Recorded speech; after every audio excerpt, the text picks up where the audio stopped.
Hi, this is Richard from SEN Talk. This presentation is all about ADHD, Attention Deficit Hyperactivity Disorder.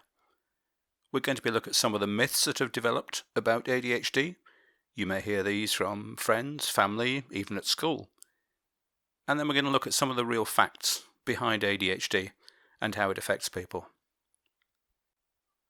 So let's look at the first myth, that ADHD isn't a real medical condition. Well, this really is a myth. It's been long recognised that ADHD is a medical condition. People with ADHD, their brains are wired differently. We can see this from brain imaging research, which shows different levels of brain development and also the way that signals are actually passed around the brain. ADHD is quite common, but it is underdiagnosed. About 3 to 4% of children in the UK have already been diagnosed with ADHD. And one thing to bear in mind is it's thought that ADHD is hereditary, which means it is a genetic condition which may be passed from previous generations through to the younger generations and the children. And research is suggesting at the moment that about 1 in 4 people with ADHD have a parent with ADHD. Another myth is that ADHD isn't really a very serious disorder. Well, ADHD affects people very differently. For some, they can be really seriously affected. It can affect their learning, their working life, their home life, their relationships, their social life. So there is an argument suggesting that it is a serious disorder. However, it does affect people in very different ways, and it may not be as obvious in some people as with others. Some people say that we're all a bit ADHD. It may be true that everyone has some ADHD symptoms at some time, but somebody who is diagnosed with ADHD will have these symptoms continuously. They may well have them severely, and they will also have them for a long time. This makes it harder for them to function in life. Some people say that people with ADHD just need to try harder, or are just being naughty. ADHD is not a problem of motivation or laziness. People with ADHD are often trying as hard as they can, but they have differences in the way that their brain functions and how it's structured. There is a myth that people with ADHD can't ever focus.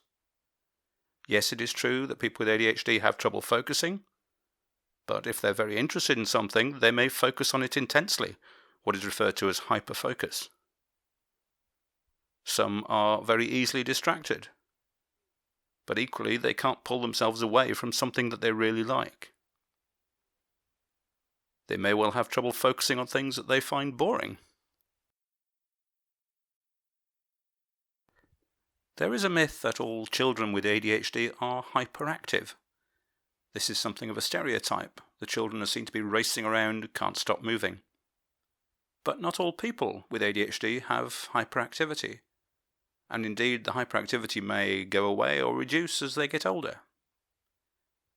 Another part of ADHD is attention deficit disorder, which mainly affects attention. This may be that the person is forgetful, late, or disorganized. And these characteristics are much less obvious than hyperactivity. In general, somebody with ADHD may be thought to have impulsive behavior. They may make quick decisions without thinking. They may have limited self-regulation, which means they can't necessarily control their actions. They may gain addictive behaviors, such as alcohol, gambling, drugs, or shopping. And they may also be greater risk takers.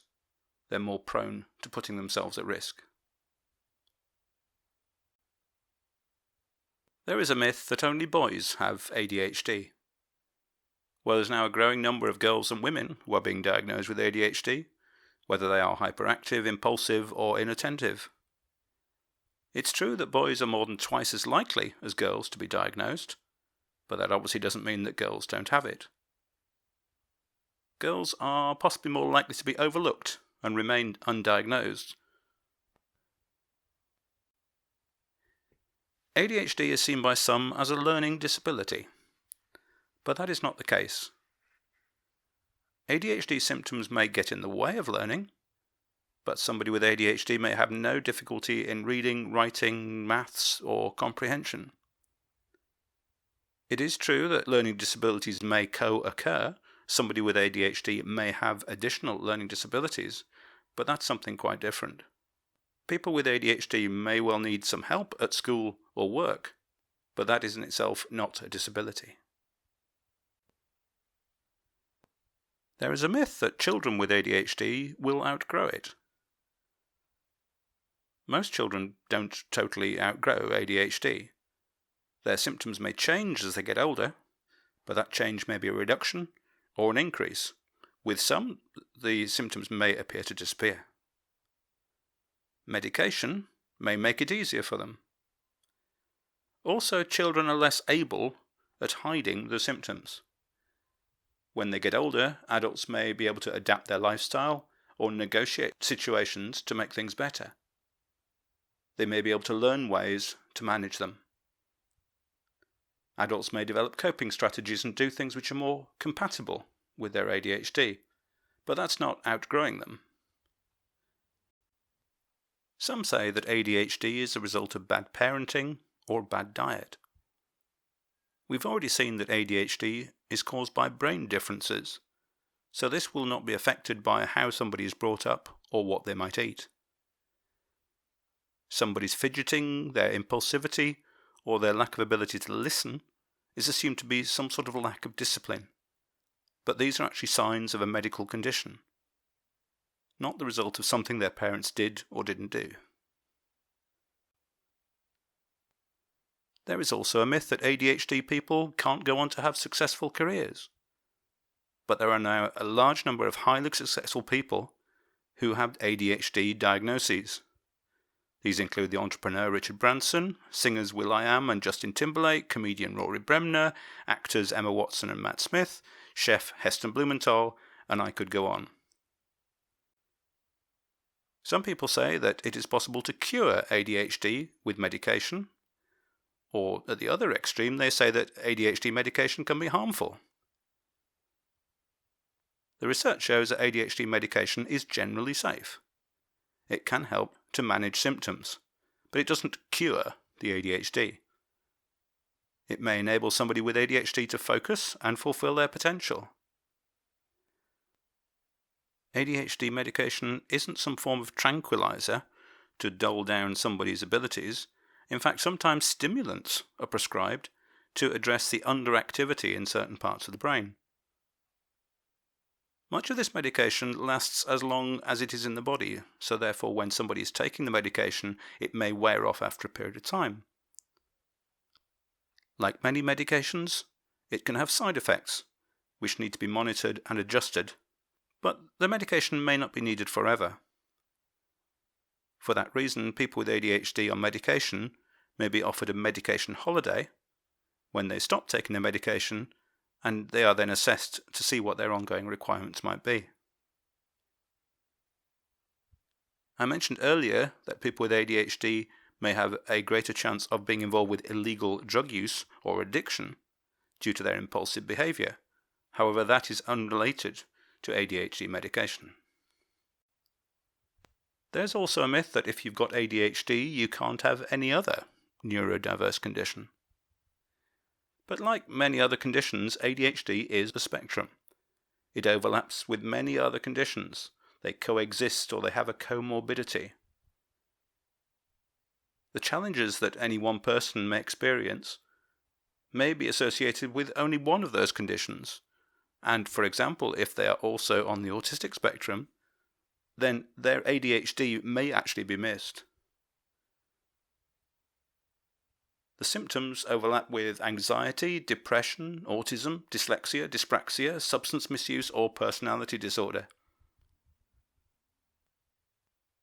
And research is now suggesting that 40% of autistic children may also have ADHD, and that 20% of children with ADHD show signs of autism.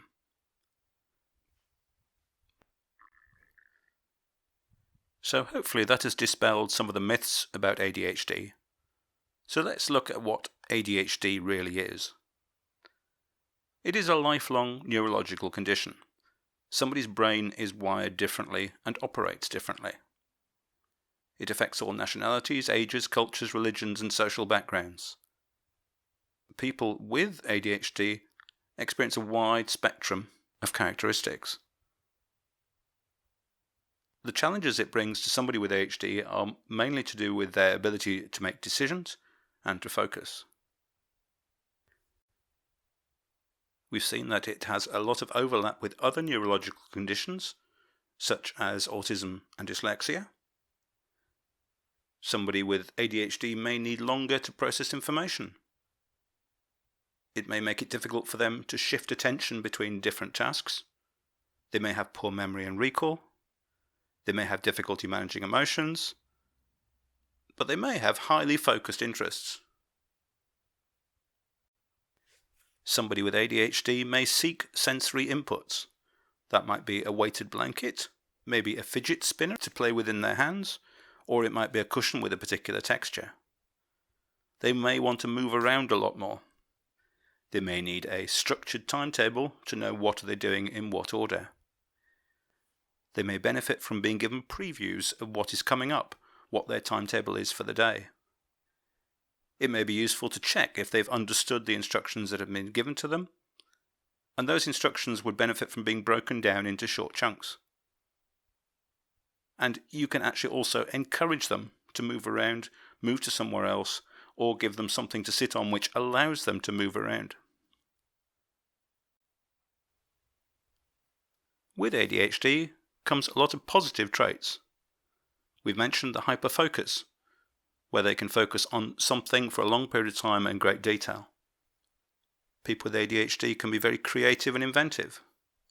They can be energetic and spontaneous.